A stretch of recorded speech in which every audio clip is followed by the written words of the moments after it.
In this video, I'm going to be showing you how to farm silk and wool in LEGO Fortnite, so be sure to watch this video until the very end to prevent any mistakes in the process.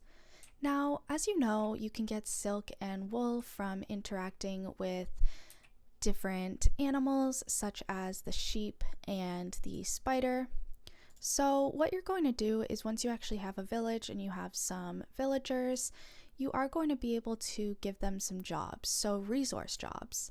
So as you can see, you can get some resources from around, and for example, I can ask to collect nearby resources, and this is the job that is going to be done by that villager.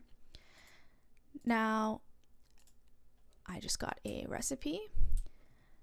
Now, as you level up your villagers and your village in general, you are going to be able to give them jobs, and as you come up to them each day, they are going to have different resources, and you will be able to tell them to get certain resources such as wool and silk.